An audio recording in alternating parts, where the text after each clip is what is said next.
예, 안녕하세요. 자, 이번 시간에 이제 6절에 재고자산 할 차례죠. 전 시간까지 이제 매출 채권에 대한 사항들을 이제 봤는데, 매출 채권은 이제 매출과 관련된 사항이고, 재고자산은 이제 우리가 물건을 사서 와가지고, 즉, 아직 팔리지 않은 부분. 그게 이제 재고자산으로 이제 구분이 되는 거죠. 그래서, 우리가 이제 영업을 하면, 물건을 이제 사다가, 매입을 해다가, 그거 이제 아직 팔리지 않은 상태를 이제 재고자산이라고 그래요.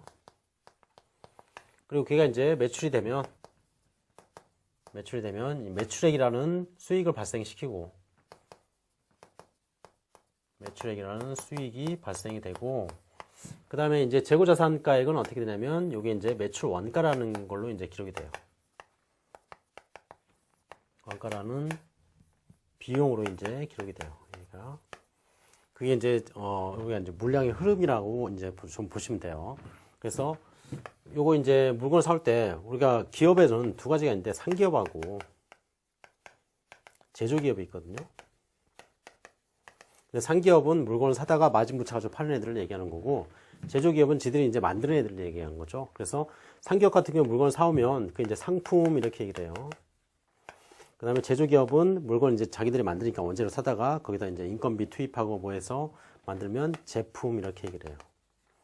이 두 가지가 다 이제 재고자산 계정 안에 들어가는 애들이에요. 재고자산. 그래서 이걸 이제 팔면 매출이라는 수익을 발생시키면서 그 다음에 자기 자신은 비용이 되는 거죠. 이게 이제 그 매입과 관련된 흐름이에요. 그래서 우리 이제 재고자산에 대한 사항들은 뭐냐?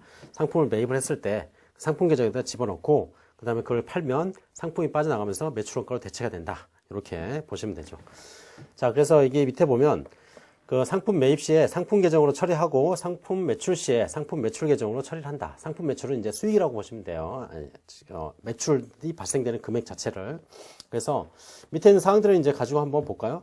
처음에 이제 물건을 사온다. 그러면 상품이 5만 원 계산이 되고 그걸 이제 외상으로 사왔네요. 보니까. 그러면 외상 매입금이 5만 원 발생이 되겠죠. 그 다음에 이제 매입을 할 때 애누리가 발생을 했더라. 그 얘기는 뭐냐면 매입 상품에 문제가 좀 있어가지고 좀 깎았어요. 자, 그러면 어떻게 되냐. 그 매입 애누리와 관련된 사항들을 그 돈은 안 줘도 되겠죠. 그럼 5만 원 중에 600원만큼 애누리가 발생하면 600원을 뺀 나머지만 걔한테 주면 되잖아요. 그러면 그 금액만큼 상품에 대한 매입가액도 이제 줄어든다 이렇게 보시면 돼요. 그래서 밑에 이제 상품 매입에 대한 애누리가 발생을 하면 그 금액이 이제 외상 매입금이 사라지는 부분이 되고 걔한테는 이제 49,400원을 주면 되겠죠. 깎았으니까. 그 다음에 이제 600원만큼이 뭐냐. 상품 계정에서 빠져나가는데 계정은 뭘 쓰냐면 매입, 환출 및 애누리 이렇게 해서 계정을 써요. 그거는 이제 뭐냐. 상품 계정의 차감 계정이라고 보시면 돼요. 그래서 이거를 첫 번째 이제 1번하고 2번에 대한 회계 처리를 이렇게 해도 상관은 없어요. 여기 처음에 이제 물건을 매입할 때 상품 5만원 그 다음에 외상 매입금 5만원. 자, 이렇게 이제 회계 처리하고 그 다음에 애누리가 발생을 했다. 그러면 일단 외상 매입금 400원만큼 안 줘도 되니까 매입금 600원이네요. 600원. 그 다음에 이제 여기 이제 애누리 이렇게 썼죠. 그거 이제 이렇게 써도 돼요. 상품 600원. 즉 상품 계정이 600원만큼 빠져나간다. 이렇게 생각하셔도 돼요. 그러면 매입액 자체가 뭐냐면 49,400원짜리가 된다는 얘기예요. 그렇죠? 네. 이렇게 이제 계산을 해도 상관이 없다. 그 다음에 이제 상품을 외상으로 판매를 했다. 그러면 이제 판매를 하게 되면 일단 판매액 자체가 얼마냐. 이 매출이라는 금액으로 계산이 돼요. 그래서 외상으로 팔았다면 외상 매출금 얼마냐면 10만원. 그 다음에 매출액 10만원. 그럼 물건이 빠져나가면 매출이 발생되고 매출이 되면 상품이 결국 상대방한테 넘어갔겠죠. 그러면 그 상품에 대한 회계 처리도 해야 되겠죠. 그래서 밑에 보면 매출 애누리는 요 다음에 할게요. 맨 밑에 보면 결산 시점에 매출 원가를 기록할 때 요거 매출액에 대한 상품이 빠져나왔으니까 상품이 이제 없어지겠죠. 상품이 없어지는데 여기서 이제 얼마짜리가 없어졌냐. 여기서는 뭐 6만원짜리로 했네요. 그래서 6만원짜리. 여기 49,400원인데 왜 6만 원이냐? 이거는 그 전에 상품이 있었다고 가정을 하는 거예요, 지금. 여기 문제에서는. 그래서 상품이, 그 전에 상품이 있었고, 거기다 추가적으로 이만큼 사왔다. 이렇게 이제 보시면 돼요. 그래서 상품, 그 중에서 이제 6만 원짜리가 빠져나오고, 그게 이제 매출 원가로 이제 기록이 된다. 이렇게. 보통 일반적으로 여기에 대한 사항들은 이제 기말, 결산 시점에 이제 하게 돼 있어요. 그때그때 해도 상관은 없고요. 그래서 이게 이제 시점으로 보면, 이렇게 매입을 이렇게 하고, 여기서 이제 매출이 일어나죠. 매출이 일어나면 이 매출액에 대한 회계 처리 요걸 하고, 매입을 했을 때 이제 매입에 대한 회계 처리 이렇게 하겠죠. 자, 그 다음에 이제 매출이 일어났을 때 매출액에 대한 회계 처리하고 동시에 여기 이제 원가에 대한 회계 처리. 그거 이제 해도 되고, 여기서 안 하고, 결산 시점에 여기서 해도 돼요. 어차피. 그래서 이거는 이제 결산 시점에 그렇게 해도 되기 때문에 그때 이제 한 걸로 이제 가정을 하자. 이런 얘기죠. 보통 일반적으로는 다 결산 시점이에요. 그래서 결산 시점에 매출 원가를 맨 마지막에 이제 결정을 해요. 중간에 이제 물건 팔면 매출액만 쭉 기록을 하는 거죠. 그 다음에 이제 매출에 대한 애누리가 발생을 했더라. 그러면 여기도 마찬가지 위하고 똑같이 보시면 돼요. 매출액 없어지고 채권, 즉 외상 매출금이 없어진다. 그래서 매출 애누리, 매출 환입 및 애누리 이거 매출액으로 써도 돼요. 그 다음에 외상 매출금 없어지는 거 그거 반대로 이제 회계 처리해 놓으면 외상 매출금은 얼마를 받을 게 있느냐? 내가 10만 원에서 300원 뺀 나머지를 받을 게 있다. 이렇게 이제 표시하면 되겠죠. 그래서 상품 매매에 대한 밑에 등식을 보면 총 매입액에서 애누리, 환출, 그 다음에 할인 이런 것들이 발생을 하면 매입액에서 빠지는 금액 그거 조정하면 순매입액이라고 그러고 그게 이제 우리가 소위 말하는 매입액의 금액이에요. 걔가. 그 다음에 이제 그 기초상품 재고에서 순매입액 마이너스 기말상품 재고를 빼면 매출원가다. 이게 이제 그 상품 재고자산 계정 그걸 이제 가지고 분석을 하는 거죠. 그래서 재고자산 계정을 보면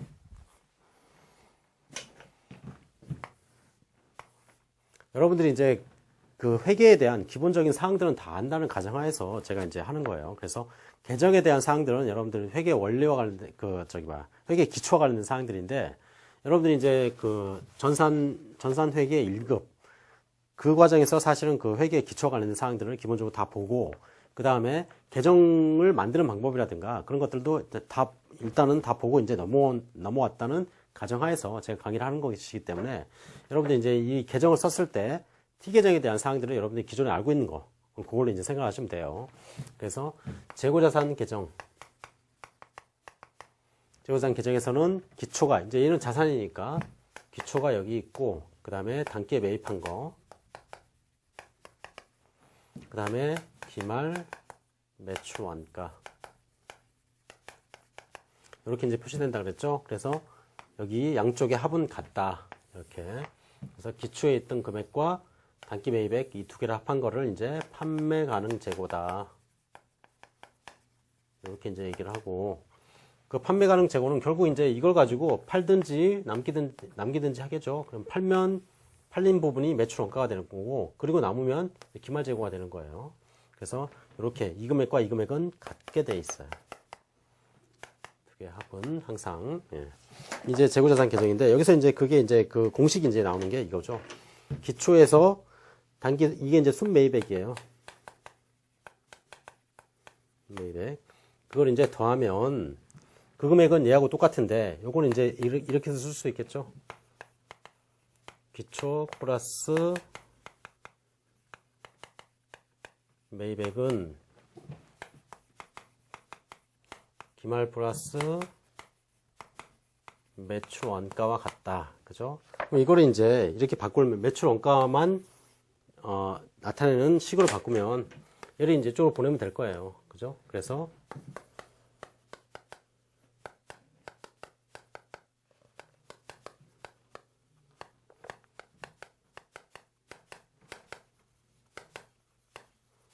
이렇게 이제 표시할 수 있다는 얘기죠. 그래서 이렇게 표시하게 되면 밑에 있는 그 산식이 나오는 거죠. 매출원가에 대한 산식. 그 다음에 이제 기초 상품 재고, 그 다음에 순매입액, 요거 합하면 판매 가능 재고다. 이렇게. 그죠? 그래서 상품 매매에 대한 공식은 이런 식으로 이제 구분이 된다. 그 다음에 이제 매입 할인과 매출 할인. 매입 할인은 우리가 이제 물건 사올 때 일정 기간 내에 상대방한테 결제를 해주면 걔가 이제 돈을 깎아주겠대요. 그러면 그 깎은 돈을 매입 할인이라고 얘기하는 거고, 물건 팔 때도 마찬가지죠. 내가 물건을 팔았는데 돈을 일정 기간 내에 빨리 나한테 결제를 해주면 내가 돈 깎아줄게. 그러면 그게 이제 매출 할인이 된다, 이렇게 얘기하는 거죠. 그래서 여기서 보면 외상매입금을 약정기일 이전에 지급을 했을 때 거기에 대해서 지급일로부터 약정기일까지 이자 상당액을 할인받으면 그건 이제 매입 할인이라고 얘기를 하는 거고, 그 다음에 이제 매출 할인은 약정기일 이전에 회수를 했을 때, 돈을 미리 받았을 때 거기에 대해서 상대방한테 약정을 한 거, 그 금액에 상당하는 이자 상당액을 할인해준 금액을 매출 할인이라고 얘기를 해준다. 예. 자, 그 뭐 매출 할인과 매출 애누리와 그 다음에 매출 할인에 대한 사항들은 회계 처리 내용이 거의 똑같아요. 그래서 밑에 보면 약정기일 전에 지급한 경우에 그럼 할인을 받았다. 그러면 외상매입금이 없어지면서 그 다음에 현금 9,000원, 그 다음에 매입 할인, 즉 외상매입금이 10,000원만큼 있었는데 내가 미리 결제를 해주면서 걔한테 얘기를 한 거죠. 뭐 미리 결제해주면 10% 깎아줘. 그러면 상대방이 그렇게 해주겠다. 그러면 10일 내에 내가 결제해주면 10% 깎아준다. 그러면 내가 10일 내에 외상매입금에 대한 10,000원에서 결제를 해줄 때 9,000원을 주면 그 외상매입금 10,000원이 없어지는 거죠. 처음에 있었던 거. 그리고 나머지 1,000원이 이제 할인이 된다, 이렇게 얘기를 하는 거예요. 그 다음에 매출도 마찬가지. 그죠? 예. 자, 그 다음에 이제 네 번째 수령 결정 방법 뭐 이런 게 나오는데, 이거는 이제 물건을 팔 때 이제 재고와 관련된 사항들에서 재고자산이 처음에 10개가 있었다. 근데 그 10개 중에서 이제 물건을 이제 판 거죠. 중간에 이제 물건을 팔았을 때, 뭐, 5개를 팔았다. 그 다음에 20개를 다시 사가지고 왔고요. 매입. 그 다음에 또 10개를 팔았다. 자, 이렇게 하면 기말에 몇 개 남아있을까요, 지금? 지금 30개 사와다가 15개 팔았으니까 15개 남아있겠네요. 여기 이제 기말에 남아있는 수량이 되겠죠. 자, 이랬을 때 요거 이제 그 수량 결정 방법이라고 두 가지가 있는데, 수량 결정 방법.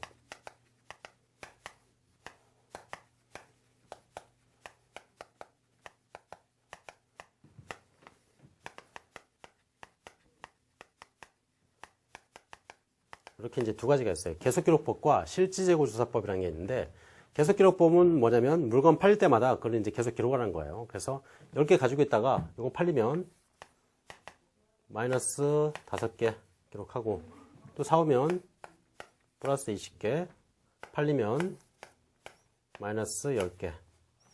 자, 그러면 기초에 10개 있다가 마이너스 5, 플러스 20, 마이너스 10 해가지고 15. 이렇게 나오는 게 계속기록법. 실지재고조사법은 기초에 10개 가지고 있다가 팔릴 때 이거 기록 안 해요. 사온 거는 기록을 해요. 이거 기록 안 하고. 자, 그러면 어떻게 되냐. 지금 재고자산에는 지금 30개가 있는 걸로 기록이 되겠죠. 자, 그러면 맨 마지막에 결산일에 어떻게 하냐. 창고를 들어가요. 창고 들어가서 실제로 몇 개 있는지를 씌워보는 거예요. 실지 재고를 파악을 해. 그러면 지금 실제 남아있는 재고를 보니까 15개가 남아있대요. 그러면 걔를 기말에 요 12월 31일 날 지금 15개 남았으니까 15개가 팔렸겠네. 이렇게 하는 게 바로 실지재고조사법이다. 그래서 실지재고조사법하고 계속기록법의 차이는 뭐냐면, 계속기록법은 팔릴 때 팔린 것에 대한 기록을 하지만 실지재고조사법은 팔린 것에 대한 기록을 안 해요. 그리고 기말에 몇 개 남아있는지 실제 들어가서 세어본다는 얘기예요. 그래서 그걸 뺀 나머지가 팔렸겠다, 이렇게 얘기를 하는 거죠. 그래서 실지재고조사법에서는 이게 뭐냐면 매출 원가와 관련된, 즉 물건 팔린 것에 대한 게 나중에 결정이 되는 거고, 그 다음에 계속기록법에서는 얘가 뭐냐면 기말재고 수량이 돼요, 얘가. 그죠? 그래서 두 개가 나중에 최종적으로 결정되는 게 어떤 것이냐, 그게 이제 달라진다는 얘기예요. 물론 결과는 똑같이 나오겠죠. 몇 개가 남아있나, 그 다음에 몇 개가 팔렸나. 그래서 이걸 이제 수량을 좀 달리 해보면, 여기서 10개 팔렸다고 할까요? 10개. 자, 그러면 어떻게 될까요? 여기 이제 10개가 되겠고, 그러면 10개, 10개, 20개 하면 여기 이제 10개가 나오겠네요. 이렇게. 자, 그 다음에 두 번째, 실질구조사법을 했을 때 10개, 20개 사가다가 지금 창고에 딱 들어가서 세보면 몇 개가 남아있을까요? 창고에 들어가서 세보면 10개가 남아있을 거란 말이에요. 이렇게. 10개. 그러면 여기는 이렇게 되겠죠. 그래서 이게 이제 맨 마지막으로 결정되는 게 어떤 거냐. 그 방법이 다 좀 달라져요. 계속기록법일 때는 맨 마지막에 결정되는 게 기말재고 수량이 결정되는 반면에 실질재고조사법은 맨 마지막에 매출된 수량이 결정이 되는 거예요. 그죠? 매출 원가와 관련된 내용이 맨 마지막에 기록되는 게 실질재고조사법이다. 그죠? 자, 그래서 요 두 가지 방법이 있는데, 이 계속기록법의 이제 산식을 한번 보세요. 여기 보면, 기초재고에서 플러스 단기 매입 수량, 거기다가 마이너스 단기 매출 수량, 그걸 빼면 기말 재고 수량이 나오죠. 그래서 이게 산식이 이거예요. 맨 마지막에 이게 나온다. 그 다음에 여기서는 맨 마지막에 이게 나온다. 이런 얘기예요. 그래서 밑에 실질재고조사법은 또 약간 좀 다르죠. 보면 기초재고에서 단기 순 매입 수량 더하고 거기다가 기말 재고 수량을 빼니까 어떻게 되냐. 단기 매출 수량이 나온다. 그죠? 그래서 맨 나중에 결정되는 게 어떤 거냐. 그게 이제 달라진다는 얘기예요. 그죠? 자, 그 다음에 혼합법은 뭐냐면, 이렇게 계속 세면서, 요거 기록하면서, 맨 마지막에 창고에 들어가 보는 거예요. 실제로 그게 맞게, 남아있나. 그래서 창고에 들어가서 실사를 한번 해보고, 장부상에 이제 이게 10개가 남아있어야 되잖아요. 실사액이 몇 개가 남아있냐. 10개 남으면 맞다. 이렇게 이제 보는 거죠. 이제 혼합법을 쓰게 되는 건 대부분 이제 혼합법을 쓰는 게 맞겠죠. 어떻게 보면. 왜냐면 그 창고에서 이 계속기록법 쓰잖아요. 그러면 창고에 들어가서 나중에 안 씌워봐요. 어차피 장부에 지금 10개 남은 걸로 기록이 되니까. 그죠? 그러니까 뭐냐면 창고에 들어가서 슬쩍 빼가도 모른단 말이에요. 그죠? 그러니까 실제 들어가서 맞는지 안 맞는지 한번 확인해 봐야 된다는 얘기죠. 자, 그게 이제 두 가지 방법이더라. 그 다음에 이제 다섯 번째 단가 결정 방법이 있어요. 이 단가 결정 방법은 이제 수량 결정 방법은 이렇게 그 판매할 때마다 매출 원가에 대한 기록. 이게 이제 매출 원가예요. 여기가 빠져나가는 거. 거기에 대한 기록을 해주는 게 뭐냐면 계속기록법인데 실질재고조사법은 매출 원가 기록을 맨 나중에 한다. 이렇게. 예. 근데 여기서 이제 그 수량 결정 방법에서는 판매할 때마다 매출된 것에 대한 기록을 하냐 안 하냐 그 차이고, 지금 여기서 이제 단가 결정 방법은 뭐냐면 물건을 사올 때 처음에 10개를 얼마에 사왔냐면 그 10원에 사왔다. 여기서 이제 10원에 사온 거예요. 자, 그 다음에 이제 물건 팔았어요. 그 다음에 20개 사올 때 얼마에 사왔냐면 20원에 사왔어요. 자, 그리고 또 이제 물건을 팔았다. 이렇게 가정을 해보자고요. 자, 그러면 이런 상황에서 지금 10개짜리 얼마짜리가 팔린 건지, 그 다음에 10개가 얼마짜리가 팔린 건지, 그걸 이제 파악하는 게 뭐냐면 단가 결정 방법이에요. 자, 그럼 여기서는 그 숫자가 구분하기 좀 힘드니까 이걸 좀 바꿔볼게요.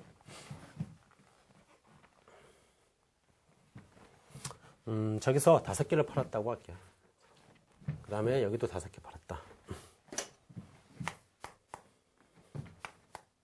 이렇게. 자, 그러면 처음에 이제 10개를 10원짜리 사가지고 10원짜리에 10개. 우리가 이제 그 매입 단가도 바뀔 수 있잖아요. 예. 그 시가가 이제 움직일 수 있으니까. 그래서 이거를 이제 10원짜리 10개를 사가지고 와서 5개를 팔았고, 그러면 이 5개는 아마 10원짜리가 팔렸을 거예요. 처음에 사왔던. 자, 그 다음에 이제 또 5개를 또 이제 팔았는데, 이 5개는 여기 남아있던 게 팔린 건지, 아니면 여기서 20원짜리로 사온 게 팔린 건지, 그거를 이제 판단해야 돼요. 그죠? 그럼 거기에 따라서 뭐, 원가가 달라지거든요, 이게. 그러면 어떻게 하냐. 정확히 그 10개짜리 택을 다 붙여가지고, 10원짜리 택을 다 붙여가지고, 그게 팔린 걸로 이제, 체크를 하는 방법이 있는가 하면, 실제로 뭐 5개가, 2개는 10원짜리가 팔렸고, 그 다음에 3개는 20원짜리가 팔렸더라. 그럼 그거를 일일이 다 이제 체크를 해봐야 된다는 얘기죠. 그렇게 할 수도 있고, 또는 이렇게 할 수도 있어요. 아예 그냥 가정을 해버리는 거예요. 처음부터 팔린 것부터, 처음에 들어온 것부터 팔린 걸로 하자. 또는 나중에 들어온 것부터 팔린 걸로 하자. 또는 그냥 평균 금액으로 하자. 뭐 이렇게. 예, 그래서 거기에 대한 단가 결정 방법에는 이 단가는 요거 팔릴 때 그 원가에 대한 단가를 얘기하는 거예요. 그러니까 어떤 걸 적용시킬 거냐. 그래서 개별법이란 게 있고, 그 다음에 선인선출법이란 게 있고, 그 다음에 가중평균법이란 게 있고, 그 다음에 후입선출법이란 게 있어요. 그래서 이러한 단가 결정 방법이 필요한 이유는 매입가액이 자꾸 변동하기 때문에 그런 거예요. 그래서 여기서 보면 첫 번째 이제 개별법이란 게 있고, 그 다음에 선인선출법, 그 다음에 후입선출법, 그 다음에 뒤로 넘기면 이동평균법, 총평균법 이런 것들이 있죠. 그 다음에 이제 손배제고법, 이건 이제 그 특수한 방법인데, 자 그럼 개별법은 어떤 거냐? 실제로 아까처럼 여기다 이제 10원짜리는 10원짜리 태그를 다 붙인 거예요. 그래서 나갈 때마다 얼마짜리가 나갔는지를 다 기록하는 것. 그게 이제 그 개별법이고, 선인선출법은 뭐냐면 무조건 처음 들어온 게 처음 나갔다 이렇게 이제 가정을 하는 거죠. 그래서 여기서 5개 팔리면 당연히 10개 10원짜리가 팔린 거고, 여기서 5개 팔리면 여기서 남아있던 거, 여기서 이제 5개가 일단 팔렸으니까 5개 남아있겠죠. 그게 이제 팔렸다 이렇게 보는 게 선인선출법. 그죠? 그 다음에 후입선출법은 뭐냐면 나중에 들어온 게 먼저 팔렸다 이렇게 가정을 하는 거예요. 그러면 그때는 어떻게 되냐? 여기 좀 달라져요. 자, 이거는 이 시점에서 보면 나중에 들어온 게 뭐냐? 여기 가장 최근에 들어온 거죠. 여기 이 뒤에 있는 상황은 모르니까 여기서 보면 얘가 이제 팔린 거예요. 자, 여기서 보면 이 5개는 가장 최근에 들어온 게 뭐냐면 여기에 들어왔단 말이에요. 여기 이제 팔린 걸로 보자. 이게 이제 후입선출법이 되는 거죠. 예. 그 다음에 이제 가중평균법. 평균법은 팔릴 때마다 평균을 내는 거예요. 근데 여기서도 이제 두 가지 방법이 있는데, 우리가 얘하고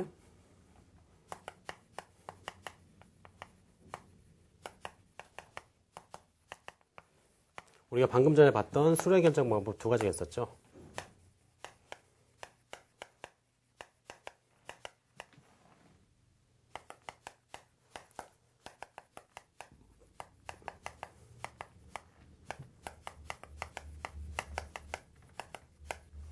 계속기록법 또는 실질조사법, 실사법.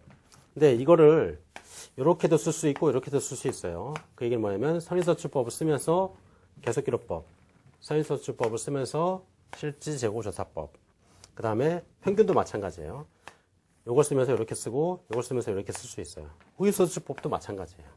그럼 평균법에 의해서 계속기록법이나 실질재고조사법을 쓴다. 그 얘기는 뭐냐면 평균을 내는데 계속기록법을 쓸 때는 그때그때마다 원가를 기록해야 되니까 여기서 평균 한번 내고 여기서 또 평균을 내야 돼요. 자, 그게 이제 계속기록법. 그래서 이거를 이제 뭐라 그러냐면 요걸 쓰면서 요걸 썼을 때 이거를 이동평균법이라 그래요. 그 다음에 이제 가중평균법을 쓰면서 실질재고조사법을 썼을 때 이거를 총평균법 이렇게 그래요. 얘는 이제 어떻게 하냐? 얘는 실질재고조사법은 맨 마지막에 원가를 기록하니까 요거 이제 이때 기록을 안 해요. 원가를. 예, 여기서만 기록을 해요. 자, 그러면 어떻게 하냐면 사온 거 있잖아요. 전체. 이거를 여기서 한 번만 평균을 내요. 그래가지고 5개에 대한 평균은 이거다. 이렇게 이제 결정하는 방법이 총평균법의 방법이더라. 그러면 얘를 가지고 한번 원가를 한번 찾아볼게요.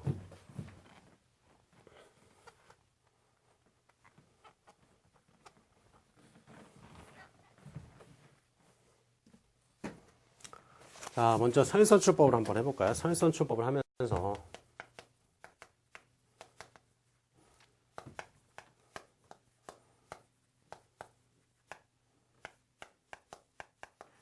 선인선출법을 쓰면서 계속기록법, 실사법 이렇게 이제 두 가지를 한번 볼게요.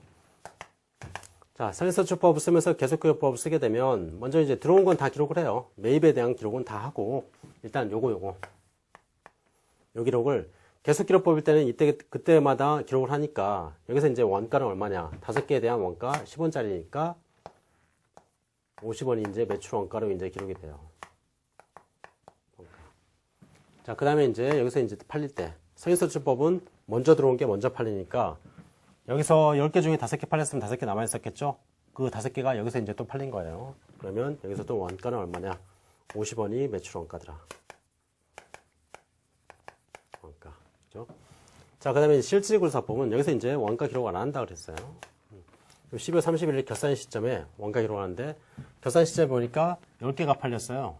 자, 그리고 내가 이제 물건 사올 때는 10개, 20개 이렇게 사왔단 말이에요. 근데 처음에 사온 게 10원짜리로 사온 거고 두 번째 사온 게 20원짜리 사왔어요. 근데 선인수치법은 먼저 사온 게 먼저 빠져나간다 그랬으니까 5개 합하면 10개가 팔린 거죠. 그 10개는 여기서 다 팔렸다 이렇게 보는 거죠. 여기서는 50, 처음에 팔릴 때 50원, 두 번째 팔릴 때 50원. 그래서 100원이 이제 매출 원가가 된다. 그럼 결국 이렇게 해서 매출 원가 기록되는 금액이나 이렇게 해서 기록되는 금액이랑 똑같아요. 매출 원가가. 그죠? 매출 원가가 똑같고 그다음에 기말 재고로 기록되는 금액도 똑같아요. 물건 팔린 게 매출 원가고 남아있는 게 기말 재고잖아요. 그럼 여기서는 여기서 5개 팔리고 여기서 5개 팔려서 결국 남아있는 게 이게 남아있을 거란 말이에요. 그러면 실질재고사법을 하나, 그 다음에 계속기록법을 하나, 선인수치법을 쓸 때는 매출 원가하고 기말 재고가 항상 같은 값이 나오게 돼 있어요. 얘들이. 먼저 팔린 걸 먼저 까버리니까. 그죠? 자, 근데 가중평균법을 할 때는 좀 내용이 좀 달라져요.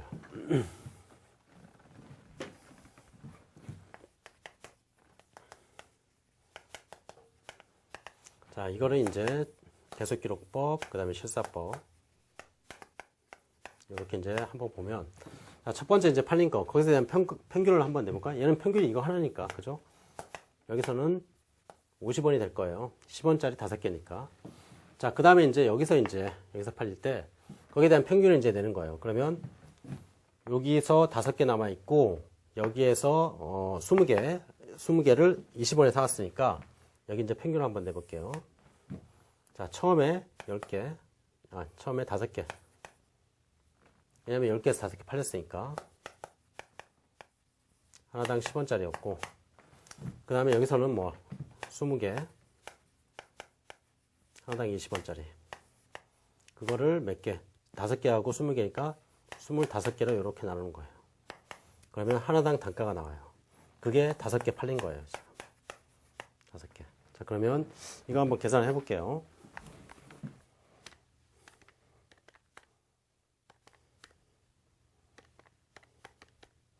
그럼 여기가 이제 얼마 나오냐면, 요게 18원이 나오네요. 거기다가 곱하기 5로 하면 90원. 그래서 여기서 팔린 것에 대한 원가는 50원, 여기서 팔린 것에 대한 원가는 90원이 돼요. 자, 그 다음에 이제 실사법을 쓰게 되면, 요거 이제 그때그때 기록을 안 한다 그랬으니까, 이렇게 안 하고, 12월 31일 날, 요때 이제 한 번만 평균을 내요. 그러면, 전체에 대한 평균을 내버리는 거예요, 그냥. 이렇게. 10개, 10원 주고 사왔고, 그 다음에 20개, 20원 주고 사왔다. 그리고 10개, 20개니까 30개로. 이렇게 나누면, 하나당 단가가 나와요. 그러면 100원에다가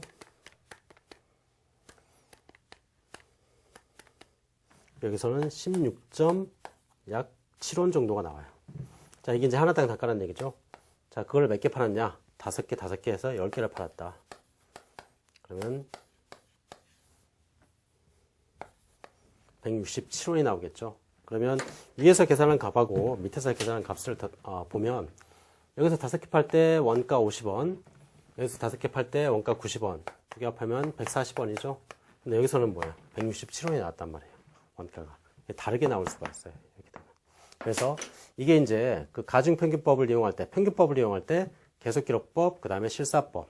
그래서 그 가중평균법을 쓰면서 계속기록법을 쓰면 이동평균법이라 그래요, 걔를. 그래서 여기서 한번 평균 계산하고 여기서 한번 평균 계산하니까 평균이 계속 넘어간다. 이런 개념이고, 그 다음에 가중평균법을 쓰면서 실사법을 쓰면 여기서 한 번만 평균 계산하죠. 그러니까 그걸 이제 총평균법이다. 이렇게 이제 얘기를 한다. 그죠?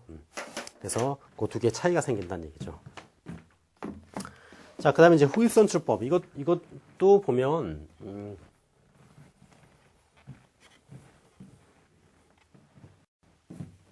후입선출법은 나중에 사온 게 먼저 팔린다. 이렇게 가정을 하는 거니까.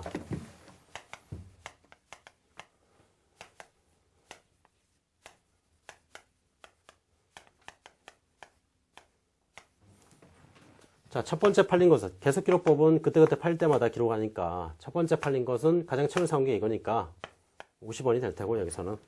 그 그 다음에 여기서는 가장 최고 산 게 이거니까 20원짜리 5개니까 100원이 될 거예요.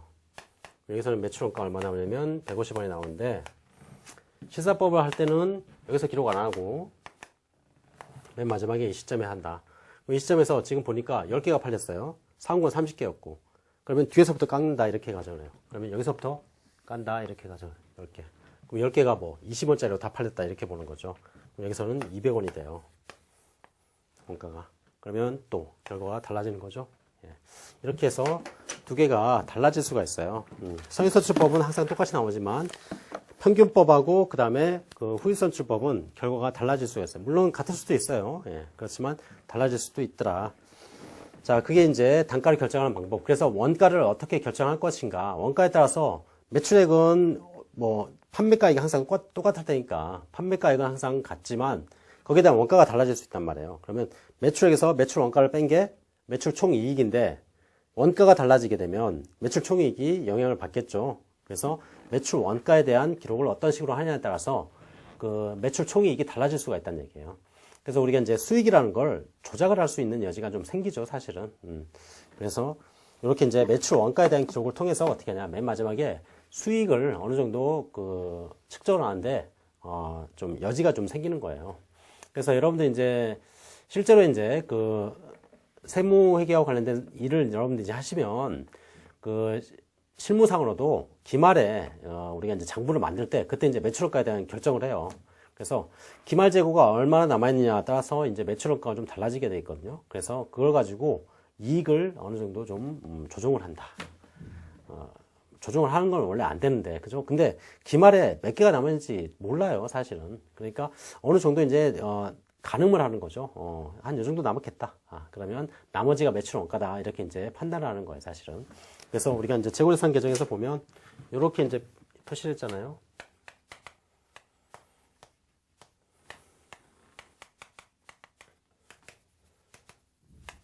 재고자산에 보면 기초 재고, 단기 매입액, 얘네들은 매출 원가하고 기말 재고하고 합과 똑같다 이렇게 얘기했는데, 기말에 이제 그 장부를 만들 때, 이제 결산 시점에 장부를 만들 때 요걸 먼저 결정을 해요. 그럼 이제 얘가 이제 두 번째로 이제 결정이 되는 거예요, 사실은.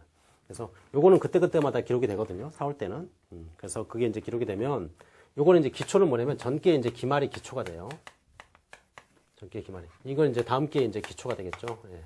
이렇게 이제 되는데, 요거 가지고 이제, 요거는 이제 기록이 있으니까, 요거만 결정하면 얘가 이제 결정이 돼요. 얘를 이제 결정함에 따라서, 이제 회사의 이제 이익과 그 다음에 손익이 어떻게 결정이 되는지, 그런 것도 이제 결정이 될 수 있겠죠.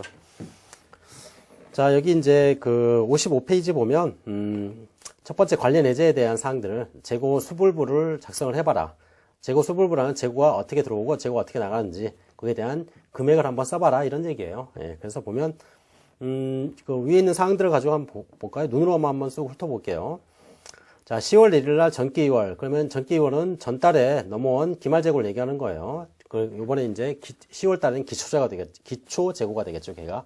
그래서 1000개가 이제 넘어왔는데, 얼마짜리냐? 200원짜리더라. 그래서 금액은 2만원짜리가 들어왔고, 그 다음에 이제 걔를 이제, 매출을 했어요. 얼마에 팔았냐? 300원에 팔았더라. 그러면 매출 인도한 것에 대한 내용을 보니까 12만원 기록이 되고, 그 다음에 이제 13일 날 물건을 사왔는데 250원을 주고 사왔다. 그러면 800개를. 그래서 금액이 얼마냐? 20만원이 13일에 기록이 되고, 그 다음에 이제 매출을 또 했더라. 그럼 매출이 일어나면 400원 곱하기 900개. 그래서 얼마냐면 8만원이 이제 매출로 기록이 된다. 자, 이렇게 이제 기록이 되고, 여기서는 이제 인도된 것에 대한 매출액이 아니라 원가를 이제 쭉 썼죠. 여기서는 이제 매출액은 빼고 원가만 기록을 했어요. 그래서 인수한 건 내가 사온 거, 인도된 건 빠져나간 거. 그래서 빠져나간 것에 대한 원가 기록 12만원, 8만원, 12만 5천원 이런 식으로 기록을 했네요. 자, 그래서 그걸 이제 쭉 기록해놓으면 차기 2월이라고 나온 거였죠. 그게 이제 뭐냐면 기말 재고예요. 그게 이제 다음 주로 넘어간다는 얘기죠. 예. 자, 그게 이제 기록이 되고, 그걸 이제 재고 수불부라고 얘기를 한다. 예. 그렇게 이제 판단해 보시면 될 거예요. 후익선출법은 이제 살짝 좀 다르죠. 후익선출법은 아까 그 차이점을 잠깐 보시면, 두 번째 그 10월 20일 날 매출액 있죠. 10월 20일 날 매출에 대한 사항. 그 보면 그 앞에 선익선출법에서는 인도된 것이 그 200원짜리하고 250원짜리, 200원짜리가 400개, 250원짜리가 그 500개가 인도가 됐다. 이렇게 이제 표시가 된 거예요. 자, 뒤에를 한번 가보면, 10월 20일 날 매출에 대한 인도, 그쪽을 한번 보세요. 자, 보면 250개짜리가 800원이 인도가 되고, 그 다음에 200원짜리가 100개가 인도된 걸로 이제 표시가 되어 있어요. 그거 보면 뭐예요? 결국.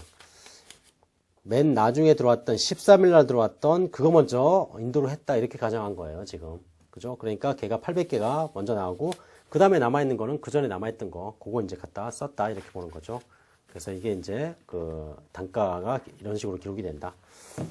자, 그 다음에 이제 평균법에서는 그 이동평균일 때는 그때그때 단가를 찾아야 되니까 그때그때 단가 금액으로 이제 기록이 돼요. 예. 그래서 여기서는 보면은 매출 20일 날 그걸 보시면 900개.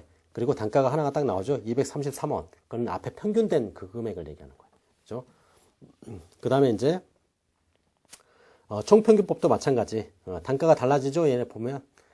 인도된 것에 대한 단가가 하나로 딱 기록이 되어 있어요. 여기서는. 왜? 맨 마지막에 한 번만 기록을 하니까. 그죠? 근데 앞에 이동평균법에서는 두 번이 나와요. 600개는 200원짜리고 900개는 233원짜리로 기록이 되어 있죠. 그러니까 거기서는 이동평균이 됐다. 이렇게 이제 보는 거예요. 자, 그게 이제, 거기에 대한 사항들을 한번 눈으로 보면서 계산도 한번 해보세요. 자, 원가가 어떻게 기록이 되는지. 그죠? 자, 그리고 이제 소매제곱법이라는 게 있는데, 소매제곱법은 원가율을 따로 이제 찾아요. 그 원가율을 찾아가지고 계산하는 방법이 이제 소매제곱법인데, 원가율을 찾는 방법이 조금 복잡해요, 여기서는. 그래서 일단은, 소매제곱법이라는 게 있구나. 그 정도 하나 좀 기억을 해놓고 넘어가시는 게 좋을 것 같아요. 자, 여기 이제 그 기출문 예상 문제를 좀 보면, 첫 번째 1번에 그 재고자산 평가 방법 중에 실물 흐름에 따른 기말 재고자산의 단가 결정 방법으로서 수익과 비용의 대응이 가장 정확하게 이루어지는 방법. 수익과 비용의 대응이에요. 예, 그게 가장 정확하다. 어떤 방법이 있을까요? 개별법이 가장 정확하죠. 택을 하나씩 다 붙여가지고 한다 그랬잖아요. 그러니까 진짜로 내가 사온 것에 대한 원가가 대응이 된다. 이게 이제 수익과 비용의 대응이에요. 물건 팔면 거기에 대한 진짜 원가를 대응시킨다. 그게 이제 수익과 비용이 제대로 대응이 된다. 이렇게 얘기하는 거예요. 근데 우리가 상위선출법이라든가 후위선출법은 실제로 그게 그렇게 나갔다. 그거는 몰라요. 예, 가정을 하는 거니까. 먼저 들어온 거 먼저 팔렸겠지. 이렇게 가정하는 게 상위선출법. 나중에 들어온 걸 먼저 팔린 걸로 가정하자. 그러면 후위선출법. 이렇게 하는 거니까. 그죠? 그래서 가장 정확한 방법은 개별법이더라. 예.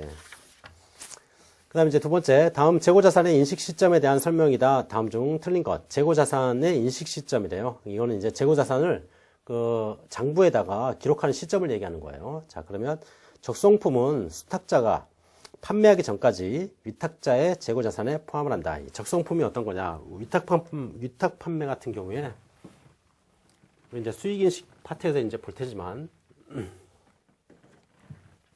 위탁자가 이렇게 있고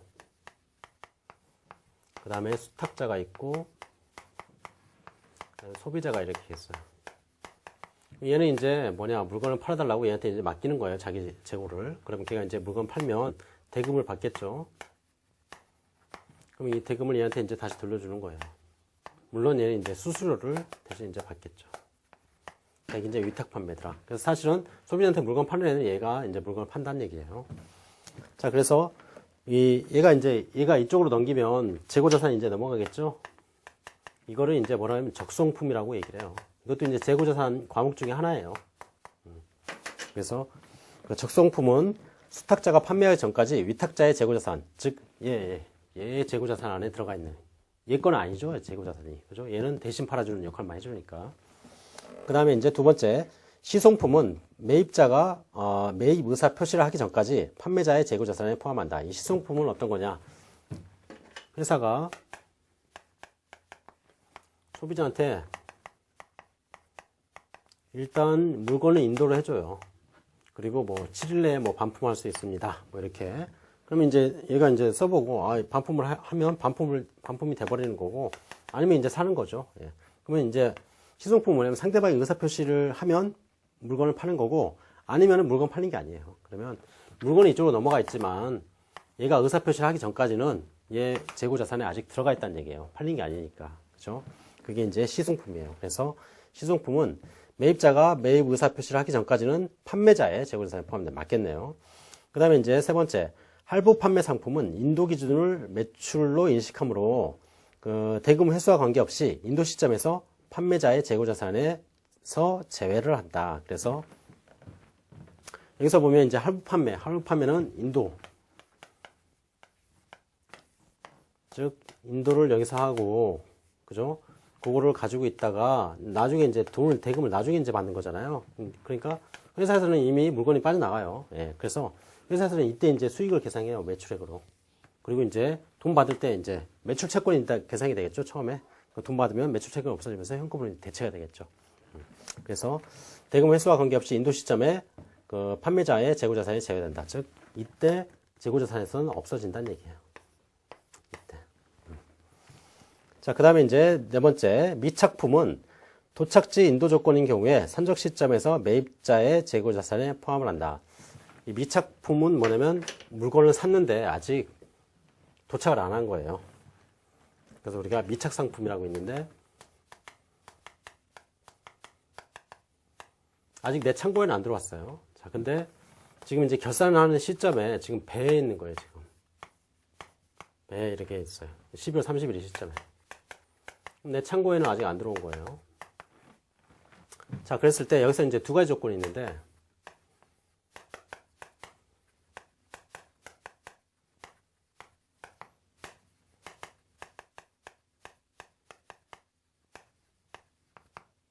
선적지 인도 조건하고 도착지 인도 조건이라는 게 있어요. 선적지 인도 조건은 여기서 물건 파는 사람이 이렇게 이제 물건을 판다. 여기 이제 회사예요. 여기까지 즉 선적을 하면 여기 의무사항은 이제 끝나는 거예요. 그러면 얘는 뭐냐? 이때부터 회사의 재고자산이 되는 거예요. 그게 이제 선적지 인도 조건. 그럼 도착지 인도 조건은 뭐냐? 도착할 때까지 애 있게 되는 거고 여기서부터 이제 뭐냐면 회사의 재고자산이 되는 거. 그게 이제 도착지 인도 조건이에요. 그래서 여기서 보면 미착품은 도착지 인도 조건이라면 지금 선적 시점, 선적을 해가지고 지금 배 안에 있는 거예요. 그때 매입자의 재고자산, 사는 사람, 그 사람 거 아니죠? 누구 거? 얘 거예요, 얘 거. 아직은. 그죠? 그러니까 여기서 여기까지 갈 때까지는 얘게 되는 거예요. 네. 자, 그래서 답은 4번이 되겠네요. 만약에 이거를 도착지가 아니라 선적지 인도 조건 이렇게 하면 맞는 말이 돼요. 예. 그 다음에 이제 세 번째, 다음 재고자산의 원가 결정 방법에 대한 설명으로 옳지 않은 것. 서인선출법은 가장 최근에 매입한 상품이 기말재고로 남아있다. 서인선출법 같은 경우에는 앞에서부터 팔린 걸로 가정하니까 결국에는 뭐냐, 가장 최근에 사온 게 남아있겠죠, 기말에. 그게 이제 첫 번째 내용이고, 그 다음에 이제 가중평균법은 총평균법과 이동평균법이 있다. 가중평균법은 두 가지가 있다 그랬죠. 그래서 가중평균법을 쓰면서 계속기록법을 쓸 때는 이동평균법, 가중평균법을 쓰면서 실사법을 쓸 때는 총평균법 이렇게 얘기를 했어요. 그 다음에 이제 성격과 용도면에서 차이가 있는 재고자산이더라도 같은 방법을 적용해야만 한다. 꼭 그런 건 아니에요. 예, 그래서 여기서 성격과 용도면에서 차이가 있으면 하나는 서인선출법, 하나는 가중평균법 이렇게 써도 된다는 얘기예요. 그래서 당연히 틀린 얘기고, 그 다음에 이제 기초재고와 기말재고의 수량이 동일하다는 전제하에서 인플레이션 발생 시에 단기순이익이 가장 적게 나타나는 방법은 후입선출법이다. 자, 이게 요거를 조금 파악을 좀 해야 되는데, 우리가 이제 선입선출법을 쓸 때하고 후입선출법 그림을 잠깐 그릴게요. 이렇게 자 1월 1일 날, 그 다음에 12월 31일 날, 1월 1일 날 10원 주고 사왔어요. 자, 이제 물가가 상승을 해요. 그래서 12월 31일 시점에 뭐 100원이더라. 이렇게 이제 됐다고 가정을 해볼게요. 자, 여기서 보면 그 인플레이션 발생 시나리오였으니까 물가가 계속 오른다는 얘기예요. 자, 물건을 이렇게 이제 사왔어요, 쭉. 자, 그리고 그 중에 반을 팔았다 가정을 해보자고요. 자, 그러면 서인선출법에서는 먼저 들어온 게 먼저 팔린 거니까 여기 이 부분이 뭐냐면 매출 원가가 돼요. 그 다음에 여기가 남아있는 게 기말재고가 돼요. 그래서 서인선출법에서는 이렇게 표시가 되고, 후입선출법에서는 가장 최근에 사온 게 가장 나중에 팔린다 이렇게 가정했으니까 후입선출법에서 이게 매출원가가 돼요. 그 다음에 이게 기말재고가 돼요.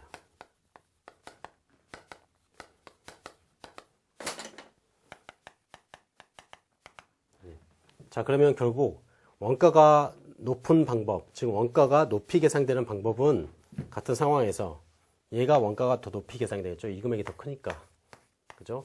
그러니까 원가가 높다는 얘기는 이익이 작다는 얘기거든요. 그래서 우리가 이제 이 두 가지를 가지고 볼 때 이익이 어느 쪽에서 크냐, 여기가 더 크다 이렇게 나타나요. 선행선출법이 더 크게 나타나요. 그 다음에 반대로 원가는 이렇게 나타나고, 그죠? 그 이익은 그 재고자산하고 똑같다고 보시면 돼요. 기말재고하고. 그래서 기말재고가 크면 이익이 크게 나타나요. 그럼 결국 기말재고도 이런 식으로 이제 나타나겠죠.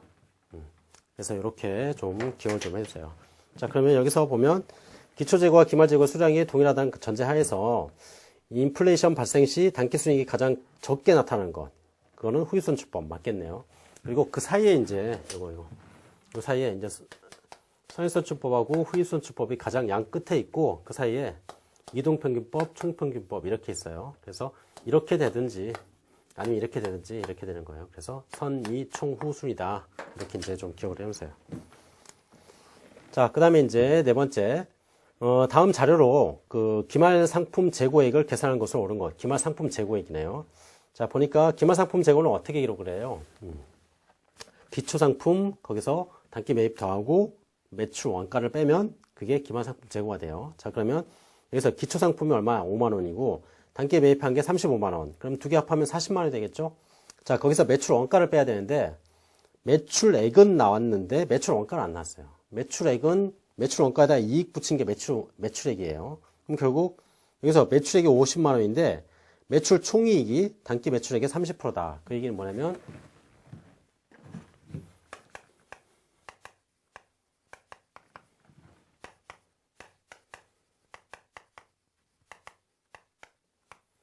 이게 이제 매출액인데 요게 매출 총이익이에요. 얘가 이게 30%래요. 어디에 30%? 여기에 30%래요.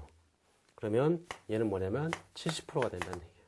그러면 결국 100%가 되는 거니까. 그죠? 그래서 총 매출액의 70%는 원가고 30%는 이익이라는 얘기예요. 매출 총이익이 30%다. 이 얘기는. 그러면 50만 원에 대한 70%가 원가겠네요. 예. 그럼 그거 계산하면 이렇게 나머지 그 매출 원가를 빼주면 5만 원이 나오겠더라. 그죠? 자, 그 다음에 이제 다섯 번째.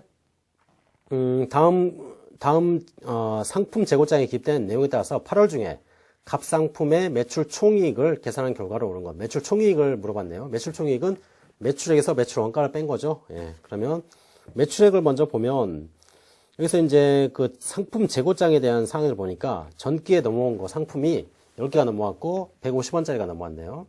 그 다음에 이제 매출이 된 걸 보니까 매출액에서 지금 보니까 20개가 20일 날 팔렸네요. 그리고 단가는 170원 거기에 팔렸고. 자, 그 다음에 이제 밑에 위에 있네요.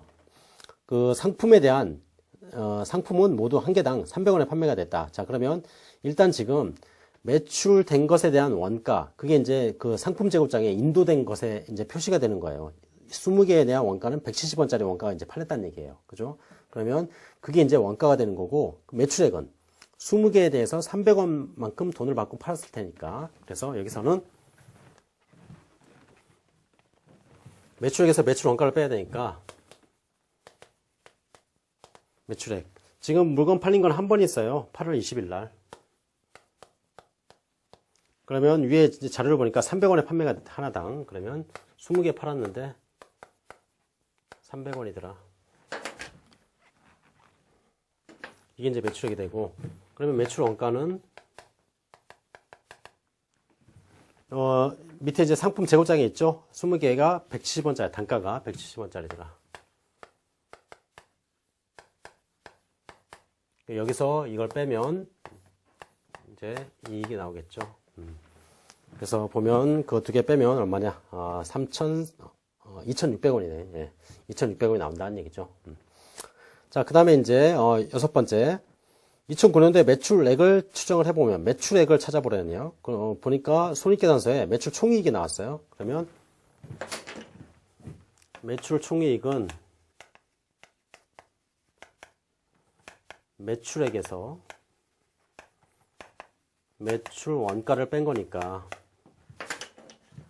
이게 지금 얼마 나왔냐면 260만 원 나왔대요. 그리고 지금 여기서 물어보는 건 뭐냐면 매출액을 추정을 해봐. 이걸 이제 한번 찾아봐라 이런 얘기죠. 그럼 얘만 이제 찾으면 되겠네요.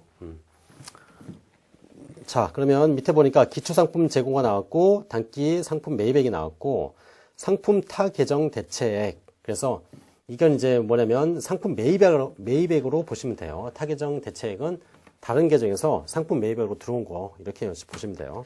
그래서 이것도 이제 매입액으로 보시면 돼요. 그 다음에 이제 기말 상품. 그러면 기초 단기 매입 마이너스 기말하면 매출 원가가 나오죠. 그거 빼라는 얘기예요. 그러면 이거 빼면 300만 원 플러스 250만 원 플러스 100만 원 마이너스 200만 원 그렇게 빼면 매출 원가가 250만 원 나옵니다. 그러면 답은 나왔죠? 예. 그러면 어떻게 계산하면 돼요? 이거 얘를 이쪽으로 넘기면 플러스가 되니까 그러면 매출액은 510만 원이 되겠네요. 자, 그 다음에 이제 7번 재고자산에 대한 설명 중 틀린 것. 선인선출법에 의한 원가 배분을 할 경우에 재고자산 기말재고는 최근에 구입한 상품의 원가로 기록이 된다. 그래서 선인선출법 같은 경우에는 그 기말재고가 뭐냐 기초에 사왔던 건 다 없어지니까 기말재고는 결국 최근에 사온 게 남아있겠다 이런 얘기죠. 그 다음에 이제 재고자산의 가격이 계속 상승하는 경우에 재고자산을 가장 낮게 보수적으로 이게 이제 자산가액을 낮게 한다는 건 이제 보수적으로 평가한다 이렇게 보통 얘기를 해요. 평가하는 방법은 후입선출법이다. 그래서 후입선출법은 최근에 들어온 것, 즉 물가가 상승할 때 최근에 들어온 걸 먼저 팔았다고 가정하니까 남아있는 거 결국 옛날에 사온 게 남아있을 거란 말이에요. 예, 그러니까 그게 보수적인 방법이다 이렇게 이제 얘기를 하는 거죠. 그 다음에 이제 세 번째, 총평균법에 비해서 이동평균법은 현행 원가의 변동을 단가에 민감하게 반영시키지 못한다. 총평균법에 비해서 이동평균법이 아니라 거꾸로 얘기를 했어요. 이동평균법이 오히려 민감하게 더 반영을 총평균법에 비해서 이동평균법 그러니까 이동평균법이 더 민감하게 반영을 한다 이렇게 얘기를 해야죠. 예, 그래서 여기서 보면 이동평균법은 그때마다 팔 때마다 그 평균을 구한다 그랬잖아요. 근데 총평균법은 맨 마지막에 전체 사온 걸 그냥 한목에 계산을 해버리니까 보다 민감한 방법은 이동평균법이다 이렇게 이제 보셔야 되겠죠. 그 다음에 이제 재고자산을 저가법으로 평가하는 경우에 상품, 제품 및 제공품의 시가는 순실현가액을 적용을 한다. 그러니까 이제 저가법 평가라고 하는데 재고자산을 지금 현재 내가 가지고 있는데 그게 이제 만약에 재고자산 그 선인선출법이라든가 기타의 방법으로 했을 때 하나당 단가가 200원이더라. 근데 지금 현재 재고자산의 시세를 보니까 100원이더라. 그러면 100원만큼 깎아버리는 걸 저가법이라 그래요. 그래서 지금 현재 시세대로 평가하는 것. 대신에 올라가는 건 평가 안 하고 떨어지는 것만 평가해요. 그게 저가법이에요. 그래서 저가법에 평가를 했을 때는 그 100원이라고 얘기하는 그 금액 있죠? 그게 순실현 가능가액 이렇게 얘기해요. 그래서 순실현 가능가액은 밑에다가 이렇게 쓰세요. 순실현 가능가액 밑에다 줄치고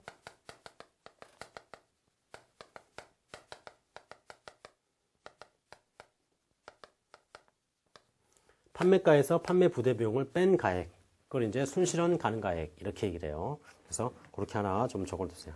여기서는 답이 이제 3번이 되겠네요. 그죠? 자, 그 다음에 이제 8번. 주선화는 재고자산에 대해서 선인선출법을 적용한다. 다음 자료를 이용할 경우에 기말의 재고액이 얼마가 있겠는가? 기말 재고액, 선인선출법을 적용하게 되면 기말 재고는 뭐예요? 앞에서 들어온 것부터 먼저 팔렸다고 가정하니까 맨 마지막에 남아있는 거는 그 가장 최근에 사온 게 이제 남아있겠죠? 자, 그러면 한번 볼까요? 기초에 100개 있었고, 매입을 50개 했어요. 그 다음에 70개를 팔았다. 그러면 남아있는 건 지금 80개 남아있는데 80개는 뭐부터 남아있을까요? 가장 최근에 사온 것부터 남아있겠죠. 언제 가장 최근에 사온 게 3월 10일이네. 그죠? 그러면 그거 50개 그대로 남아있겠고 그 다음에 기초재고 중에 30개가 남아있을 거예요. 그죠? 그래서 그거를 계산하면 900원이 나오겠더라. 그죠? 자, 이렇게 해서 재고자산에 대한 사항들을 이제 우리가 끝냈고 다음 시간에는 유용자산에 대한 사항들을 한번 볼게요. 자, 고생했습니다.